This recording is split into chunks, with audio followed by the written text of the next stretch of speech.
தெளிவா சொல்லு. தெளிவா தெளிவா இப்போ டயகிராம் வரைஞ்சீங்கல்ல சார்? யா. 7 இருக்கா 6 இருக்கு? சரி பாருடா 1 2 3 4 5 6 தான்டா இருக்கு. எஸ் சார் தெளிவா. ஓகே. இவ்வாறு effect of temperature on free electron number of electron density இருக்கும் பாத்தியா NO. இது பார்த்தனா டவ் டைப் பண்ண டைம் இல்லன்ட்டு ஆற வச்சு ஏமாத்திரலாம்னு பார்த்தது. சரியா? ஆனா உங்க மனசு ஏத்துக்கல. போன வருஷம் இதே பண்ணேன்.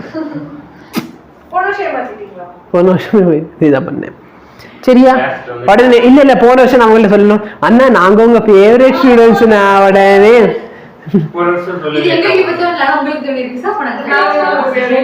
நீங்க கிளாஸ்ல ஆன்சர் பண்றதை விட இதுதான் அதிகமா பண்றீங்க. இது பேர் என்ன தெரியுமா?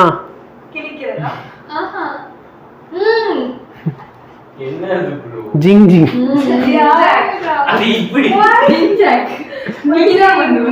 இப்படியா தட்டுவா ஜிங்? இல்ல மியூசிக் கிளாஸ்ல போய் வர இப்படி தட்டணும். சரியா? இப்படி தட்டணும் எப்படா சத்தம் வரும்? இல்ல கிளிக்கிறதுல இப்படி இது வந்து சரி. இப்ப நல்லா பாரு. சரியா? என்ன ஆகும்? சப்போஸ் டெம்பரேச்சர் இன்க்ரீஸ் பண்ணா on increasing temperature நிறைய ஃப்ரீ எலக்ட்ரான்ஸ் இருக்குமா? அப்ப என்ன பேசிக்கலி என்ன ஆகும்? இன்க்ரீஸ் ஆகும். கரெக்டா இல்லையா? அதே வந்து அந்த இடத்துல டெம்பரேச்சர் நான் இன்க்ரீஸ் பண்ணேன்னா என்ன ஆகும்? எலக்ட்ரான்லாம் வேகமா போகுமா? வேகமா போச்சுன்னா நிறைய சீக்கிரமா கொலைட் ஆகுமா? அப்ப ரிலாக்ஸேஷன் டைம் என்ன ஆகும்? டிக்ரீஸ் ஆகும். சரியா? இது வந்து பாயிண்ட் கிடையாது. இது மொத்தமா சேர்த்த ஒரு டெஃபினேஷன். இது மொத்தமா சேர்த்த ஒரு டெஃபினேஷன். சரியா? நல்லா டெம்பரேச்சர் இன்க்ரீஸ் பண்ணா நிறைய எலக்ட்ரான்ஸ் இது டிஃபரன்ஸ் கிடையாது. சரியா? இது மொத்தமா ஒரே டெஃபினேஷன். அது மொத்தமா ஒரே டெஃபினேஷன். தெரியல. இப்ப பாரு என்ன சொல்றாங்க? ஒரு மெட்டாலிக் கண்டக்டர் இருக்கு. என்ன இருக்கு? ஒரு metallic conductor. Number of free electron வந்து சம் ஈன்னு வச்சுக்கோ. நல்லா பார்த்தனா மெட்டல்ல ஆல்ரெடி ஏகப்பட்ட ஃப்ரீ எலக்ட்ரான் இருக்குது.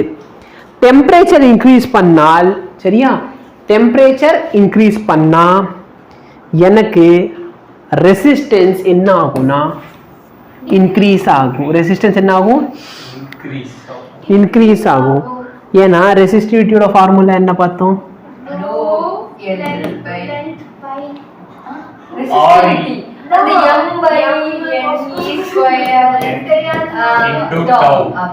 அப்ப ரிலாக்ஸேஷன் டைம் என்ன ஆயிரும்?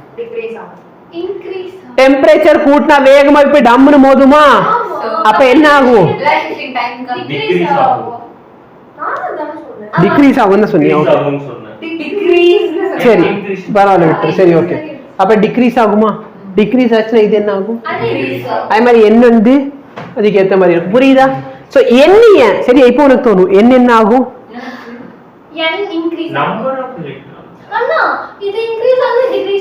நல்லா பாரு n இன்க்ரீஸ் ஆகும்னு சொல்லுவியா? பட் நல்லா பார்த்தனா எலக்ட்ரான்ல ஆல்ரெடி சரியா? ஆல்ரெடி என்னோட ரொம்ப அதிகமா இருக்கும். அதுல ஒரு 10 எலக்ட்ரான் கூடுறதுனால பெரிய டிஃபரன்ஸ் ஒன்றும் வராது. என்ன ரெண்டு பேருக்கு சிரிப்பு. சரி எங்க பாரு தெளிவா போட்டிருக்கேன். டவ் வந்து டிக்ரீஸ் ஆகும் டெம்பரேச்சர் இன்க்ரீஸ் பண்ண.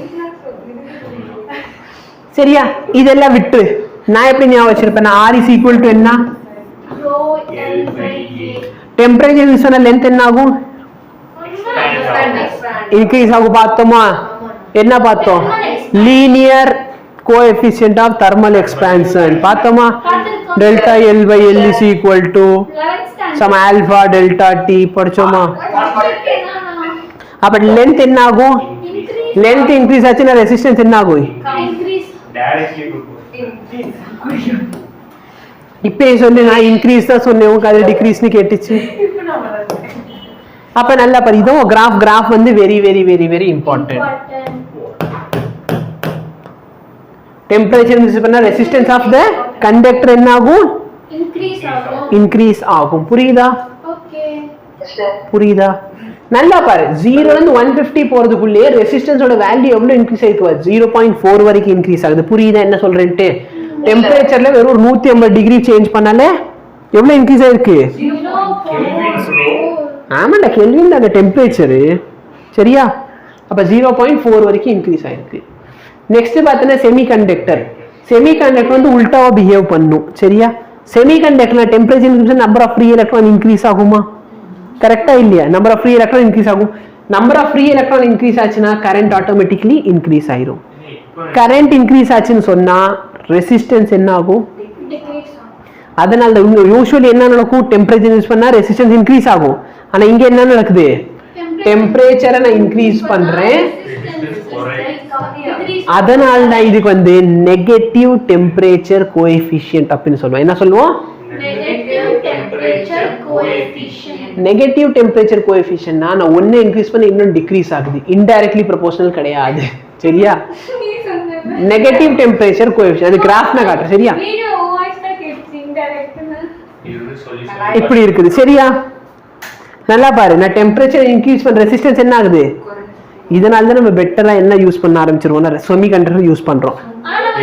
செமிகண்டக்டர்ஸ் ரித்திக் வந்து ஒரு 2 நாளைக்கு முன்னாடி ரித்திக், சரியா? ரித்திக் கிருத்திக் ஒரு 2 நாளைக்கு முன்னாடிக்கு சொன்னானா? கேட்டானா செமிகண்டக்டர்? அப்பயே நான் சொன்னேனா செமிகண்டக்டருக்கும் கண்டக்டருக்கும் என்ன டிஃபரன்ஸ்? அப்ப நல்லா பாருங்க, யூசுவலி பார்த்தனா இது ஹீட் ஆக நல்ல பெட்டரா கண்டக்ட் பண்ண ஆரம்பிச்சிடும். ஏன்னா ரெசிஸ்டன்ஸ் கம்மியாகுது, அப்ப நல்லா கண்டக்ட் பண்ணுமா? அப்ப நெகட்டிவ் டெம்பரேச்சர் கோஎஃபிஷியன்ட் எழுதி வச்சுக்கோ.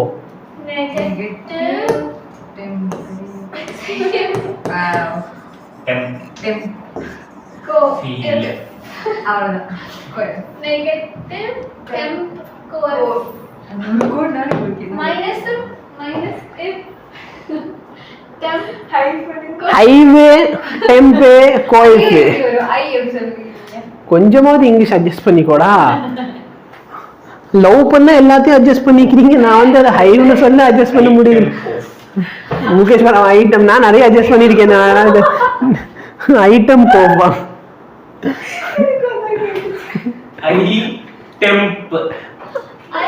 எனக்கும் எனக்கு ஐட்டம் நெகட்டிவ் டெம்பரேச்சர் கொஞ்சமா இங்கிலீஷ் அட்ஜஸ்ட் பண்ணிக்கோங்கறாங்க. அதுக்கு மைனஸ்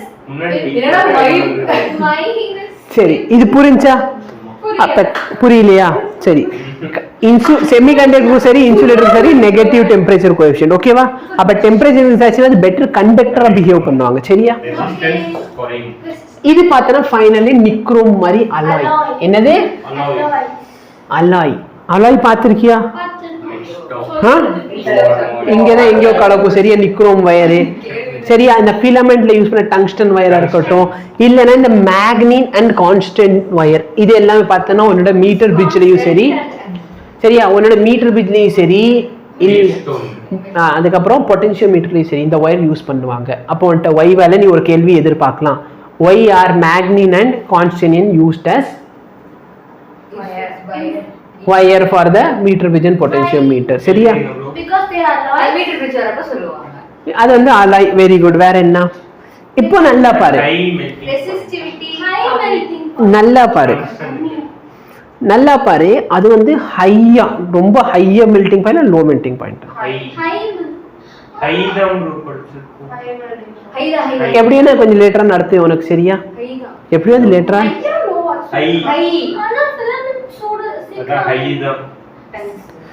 டெம்பரேச்சர் ஹை பண்ணா தாங்கும் அப்படின்னு சொல்றேன். அது லேட்டர் நம்ம பார்ப்போம். சரியா? இதோட டெம்பரேச்சர் கோஎஃபிஷியன்ட் எப்படி இருக்குன்னு சொல்லு. நல்லா பாரு, போன தடவை நான் வந்து 0-150 வரப்பே எவ்வளவு சேஞ்ச் ஆச்சு? 0.4 தான் சேஞ்ச் ஆச்சு. கரெக்டா 0.4 சேஞ்ச் ஆயிடுச்சு. இங்க நான் எங்க இருந்து போறேன்? 0ல இருந்து 800 வரைக்கும் போயிருக்கேன். 0.1 கரெக்டா இல்லையா? இங்க பாருங்க, இது 0.1 இது 0.2வா? அப்ப எவ்வளவு டிஃபரன்ஸ் ஆயிருக்கு? 0.1. ஆனா டெம்பரேச்சர் நிறைய இன்க்ரீஸ் பண்ணிட்டேனா? கரெக்டா இல்லையா? நான் ஏகப்பட்ட டெம்பரேச்சர் இன்க்ரீஸ் பண்ணாலுமே வேல்யூ என்ன ஆகுது? கம்மியாதான். புரியுதா? என்ன டிஃபிகல்ட்டி? கம்மியா இன்க்ரீஸ் ஆகுது இல்ல அதிகமாகுது? ஏன்னா இங்க வேல்யூ பார்த்தனா மைக்ரோல கொடுத்துருக்கேன், ஆனா சென்டிமீட்டர்ல இருக்கு. இங்க வேல்யூ பார்த்தா 10⁻⁸ கொடுத்துருக்கான், ஆனா மீட்டர்ல இருக்கு. போது எதுக்கு எது பெருசு அதுன்னு சொல்லு. 10⁻⁻8 இது 10⁻⁸. இது எவ்வளோ? 10⁻⁶ சென்டிமீட்டர். அப்ப 10⁻⁸. சரியா? ட்ரிக் பண்றாங்களா? இதெல்லாம் நான் சொல்லவே உங்களுக்கு ஜென்மத்துக்கும் தெரியாது. சரி, அதை வாட்டு ஓரத்துல கிடக்க விஷயம். இதுக்காகவே என்சிஆர்டி புக்கை படிச்சுக்கோ. சரியா? இந்த 3 கான்செப்ட்க்கு என்ன பண்ணி படி. சரி, நல்லா பாரு. போன தடவை வந்து சரியா, நான் டெம்பரேச்சர் இன்க்ரீஸ் பண்றப்ப மெட்டல்ல இப்படி இன்க்ரீஸ் ஆச்சு. கரெக்டா இல்லையா? ஆனா இதுக்கு பார்த்தீங்கன்னா லீனியர் எக்ஸ்பென்ஷன். தெரியுதா உனக்கு? புரியுதா டிஃபரன்ஸு? சரி, இப்போ நான் சாதாரண ஒரு மெட்டலை வந்து ஹீட் பண்ணுறேன்னு வச்சுக்கோ, ஹீட்டிங்க்கு யூஸ் பண்ணால் அது வேகமாக டெம்பரேச்சர் இன்க்ரீஸ் ஆச்சுன்னா ரெசிஸ்டன்ஸ் என்ன ஆயிரும்? ரொம்ப அதிகமாக இன்க்ரீஸ் ஆயிரும். ரெசிஸ்டன்ஸ் கரண்ட் வந்து கம்மியாயிரும். அதனால தான் இந்த ஹீட்டிங் எலிமெண்ட்டுக்கு யூஸ் பண்ணுறதா இருக்கிற மைக்ரோவேவ் ஆகட்டும், சரியா, இல்லைன்னா பார்த்தோன்னா உன்னோட டோஸ்டர், பிரெட் டோஸ்டர் தெரியுமா? சரியா? இல்லைன்னா இந்த சாண்ட்விச் சாப்பிட்டீல, அந்த சாண்ட்விச் வைப்பாங்கல்ல, அந்த இதுவாகட்டும், அயன் பாக்ஸ் ஆகட்டும், இது எல்லாத்துலேயும் பார்த்தோன்னா இந்த மாதிரி அலாய் வயர் யூஸ் பண்ணுறாங்க.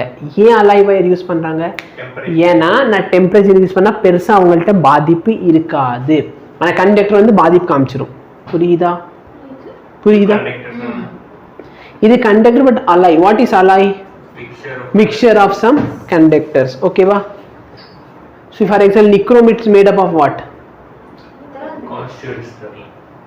நிக்ரோம் பேர்ல இருக்கு, நிக்கல் பிளஸ் குரோமியம், நிக்ரோம். சரி, யோசி. எல்லாமே நெட்ல அவைலபிளா இருக்கும். சரியா? இப்போ பாரு, क्वेश्चन சால்வ் பண்ண ஆரம்பி. ரொம்ப தியரிட்டிக்கல் क्वेश्चन எல்லாம் இருக்கும். Specific resistance of conductor increases with of conductor. Temperature increase பண்ண ஆகுமா? ஏரியாவை பொறுத்தோ லென்த்தை பொறுத்து சேஞ்ச் ஆகுமா?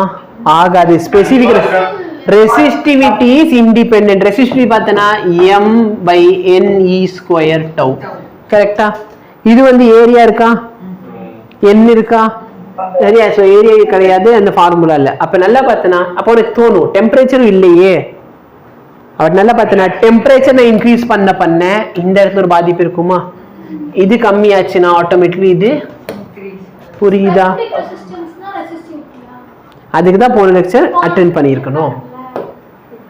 காப்பர் அண்ட் சிலிகான் ஃபர்ஸ்ட் புரிஞ்சுக்கோ. காப்பர் வந்து ஒரு கண்டக்டர், சிலிகான் வந்து செமிகண்டக்டர். டெம்பரேச்சர் நான் என்ன பண்ணியிருக்கேன்? டெம்பரேச்சர் கம்மி பண்ணியிருக்கேன். கரெக்டா?